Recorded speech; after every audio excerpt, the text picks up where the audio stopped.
오늘 저에게 주신 하나님의 말씀은 구약성경 전도서 7장 13절 말씀입니다. 저희들 함께 봉독하겠습니다. 하나님께서 행하시는 일을 보라. 하나님께서 굽게 하신 것을 누가 능히 곧게 하겠느냐. 아멘. 기도하겠습니다. 하나님 아버지, 지난밤도 하나님의 은혜 가운데 저희들 보호하시고 오늘도 저희의 심령을 하나님 주장하셔서 하나님께서 원하시는 말씀과 기도의 자리로 나아갈 수 있는 은혜를 더하시니 감사드립니다. 오늘도 이 시간 저희들의 심령을 새롭게 하시고 오직 하나님의 나라만을 소망할 수 있는 심령을 언제나 하나님 부어 주시어서 오늘도 주의 말씀 붙들고 살아가는 지혜로운 자들 되도록 인도하여 주옵소서. 간절히 바라옵고 예수님의 이름으로 기도하옵나이다. 아멘. 오늘은 굽은 길 위에 숨겨진 은혜라는 제목으로 하나님 말씀 증거합니다. 저희가 앞서 살펴보았던 전도서 7장 11절 12절 말씀에서 우리는 지혜라는 것이 유익하다라는 것을 살펴보았습니다. 지혜는 유산과 같고 마치 그늘과 같이 우리를 보호하며 궁극적으로는 하나님을 아는 지식으로 인도합니다. 그 지혜는 단지 정보나 기술이 아니라 하나님께서 일하신다라는 것을 인식하게 하는 렌즈와 같다라는 겁니다. 그리고 오늘 본문 13절에서 전도자는 우리에게 지혜의 궁극적 목적을 제시하고 있습니다.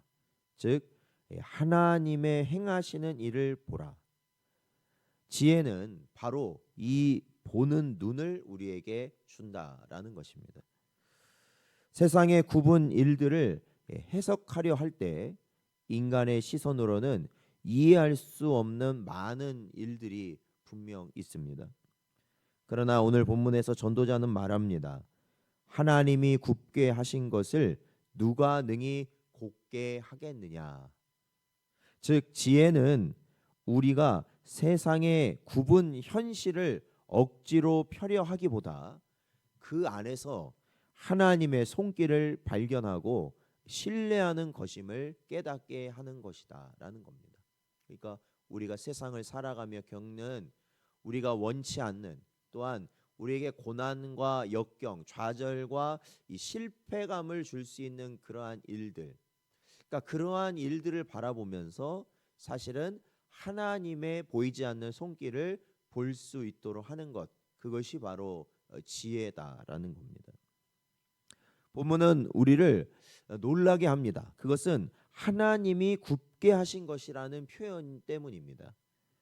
우리는 종종 굽은 현실, 이해되지 않는 고난, 이 비틀린 역사들을 어떤 악한 존재, 그러니까 뭐 사탄이나 마귀, 그러한 존재가 우리에게 준 것이다, 아니면 그냥 우연으로 돌리기가 쉽습니다. 하지만 전도자는 명백하게 말하고 있습니다. 하나님이 굽게 하셨다라는 겁니다. 이는 하나님의 주권 아래 우리 인생의 휘어진 일들도 분명히 있다라는 뜻입니다.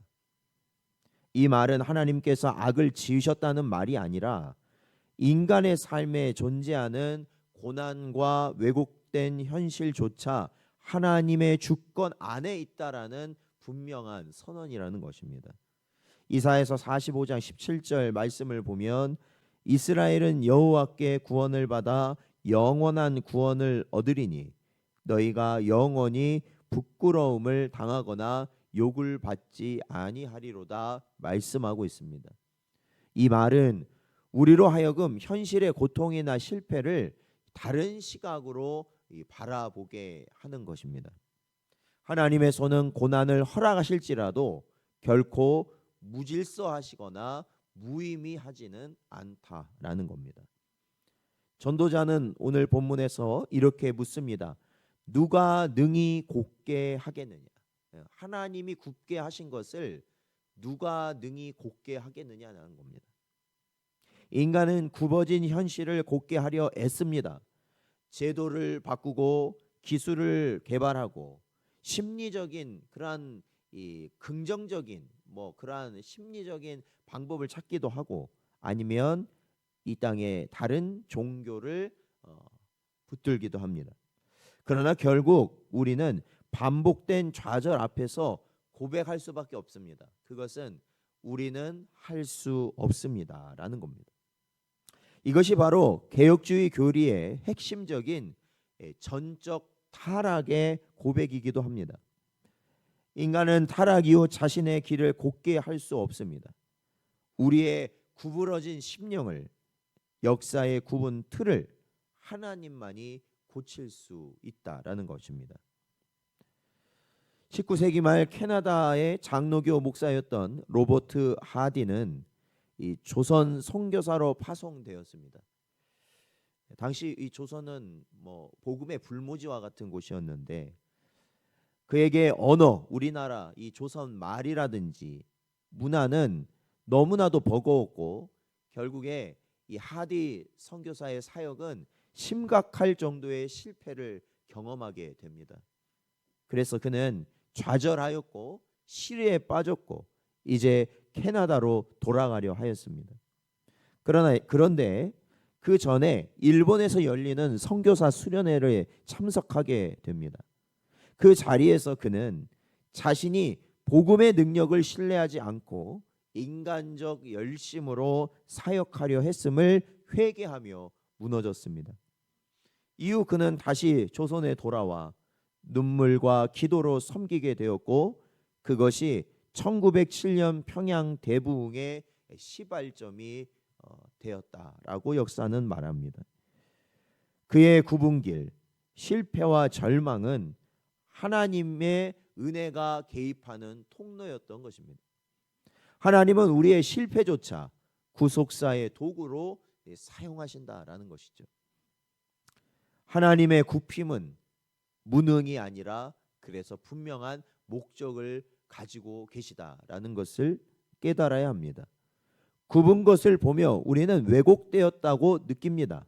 그러나 하나님은 이 굽은 것을 통해 인간의 자만을 꺾으시고 참된 복종을 가르치십니다. 개혁주의 장로교 신앙은 우리에게 이렇게 말합니다. 하나님의 섭리는 인간이 판단하거나 통제할 수 있는 것이 아니다라는 겁니다. 하나님은 굽게 하신 것을 결국 가장 고든 선으로 인도하실 능력이 있으며 우리는 그 길 위에서 하나님의 행하시는 일을 분명히 보게 되는 자가 되는 것입니다. 바로 이 자가 지혜로운 자라는 것이죠. 오늘도 우리에게 주신 말씀을 마음에 잘 새기시고 우리 눈앞에 있는 모든 굽은 길 위에 숨겨진 하나님의 은혜를 깨닫고 늘 살아가시는 복된 여러분 되시기를 주의 이름으로 축원드립니다.